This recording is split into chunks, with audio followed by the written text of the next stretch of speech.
When you think of enemies in anime games, what do you usually think of? Is it mechs and robots with lasers? Maybe it's ridiculously attractive anime girls with massive boobs that you know are bad for you, but you can't resist anyways. Or maybe the enemies that you're thinking of are just Twitter users. For me, one of my personal favorite genres of enemies is horror enemies. Dystopian horror and terrifying creatures are one of the most fun things to fight in games, because it's like revenge for that nightmare you had as a kid when you were scared of the dark, which definitely isn't true for me now or 3 days ago. But the reason I bring that up is because we have our next dystopian horror anime game releasing here soon. It's CZN Season, which means that it's time to call my therapist before this game becomes a problem. CZN stands for Chaos Zero Nightmare, which is a brand new gacha game out of Korea featuring card-based and turn-based combat. It takes the often cute and epic combination of anime characters and fighting to save the world and turns it into a horror fiction so gruesome that you might want to call your therapist. Believe me, Mika needed the same thing. And you might be wondering,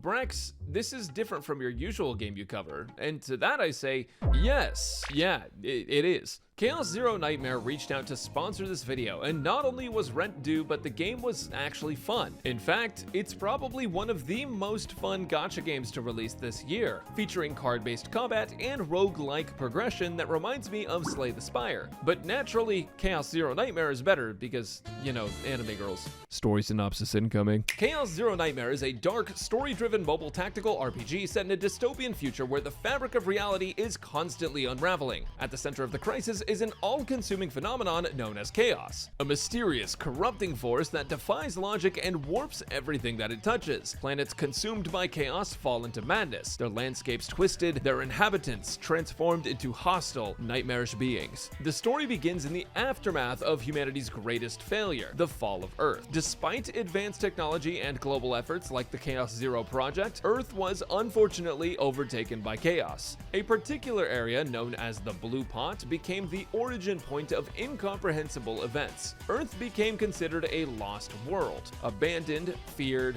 and quarantined. Basically, all of this is to say it's just a retelling of 19. You, the player, are going to assume the role of a captain aboard the SS Nightmare, which is a deep space exploration combat ship operated by a faction called Terrascion. This organization is one of several human factions that survived the collapse and continue to fight back against chaos. Others include Iron Rain, Silema, Stella Familia, and Teltion or Teltion. I'm not really sure which one it is. The real Chaos Zero Nightmare is trying to remember what each one of those means. In order to fight the chaos, you must partake in turn-based combat. But before you do that, you need to build a team and deck with proper partners. One of the most amazing parts of Chaos Zero Nightmare is that it delivers a dynamic blend of roguelike mechanics and strategic deck building in just one go. You rush headfirst into each run with randomized skill sets, gradually enhancing your build through layered upgrades and passive abilities tied to equipment. There's a massive selection of over 100 different common cards and 25 exclusive abilities per character. And as a result, the game offers more gameplay options than modded Minecraft in 2025. You'll pick 3 characters to set out on a mission, and those are the characters you play with for the whole run.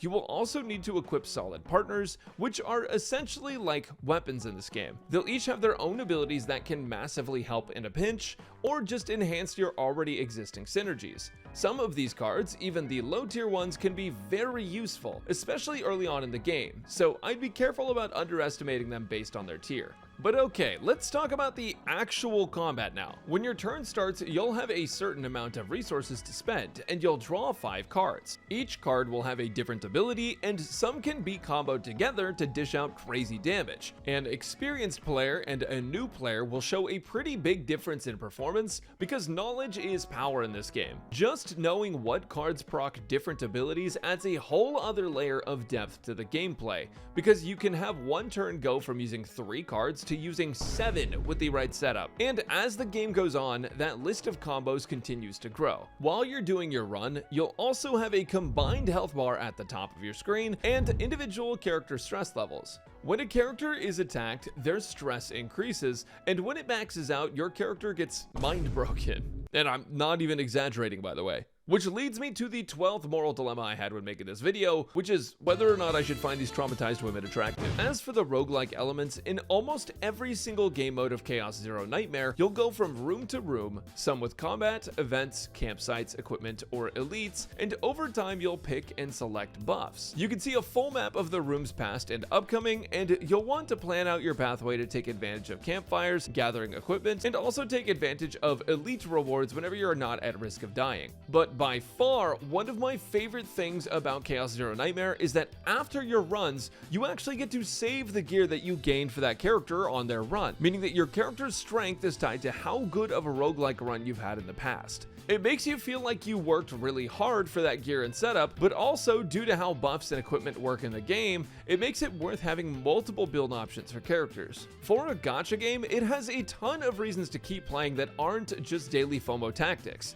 but it is still a gacha game and it has a 50-50, so if you're looking to get every single character easily, I personally wouldn't get my hopes up. Hard pity is 70 polls in. I personally can't speak to how free-to-play friendly or not this game is because as of making this video, it's still unreleased. But gacha games exist to make tons of money, so I'd be careful with who you pull if you're trying to challenge the hardest content and clear it pretty easily. Chaos Zero Nightmare also has a daily stamina system, which you'll want to max out usage of to get the most resources you can. Gacha games are about resource management, and it'll be crucial to your progression even if you decide to play casually. Chaos Zero Nightmare has a lot of moving parts, and because of that, it can be incredibly difficult for new players to get into if they haven't played a roguelike or deck builder before. The tutorials are great, but gacha game tutorials tend to weigh down new players and turn them away, since they usually stop you from playing the game instead of making it smooth and uninterruptive, and that's probably one of my biggest gripes. But I'll be completely honest, I'm really reaching to find something about this game that I don't like, because it really is just a solid all-around game. Another thing that I'll mention is that early on in the game,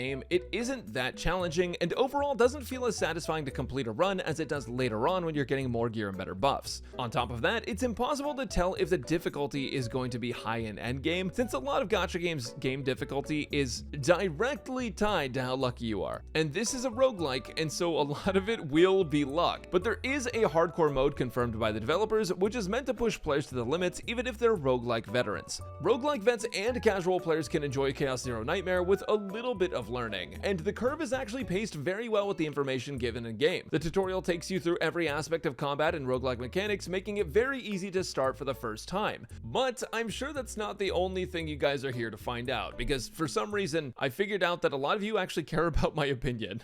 So here it is. Chaos Zero Nightmare is not only well optimized for every platform, but it's also just very easy to play anywhere, anytime. The gameplay is simple enough to get into no matter what your experience level is, and since it's not very physically demanding at all, it's great to play under the table at family dinners that you wish you weren't at. The roguelike experience is very fun and expansive. I'd highly recommend trying this game out if you're a fan of mobile games and roguelikes, but also if you're on my channel, I probably had you at Anime Women. With that being said, you guys, thanks for watching. Thanks to Chaos Zero Nightmare for sponsoring this video, and you can try it yourself on October 22nd. Links are down below.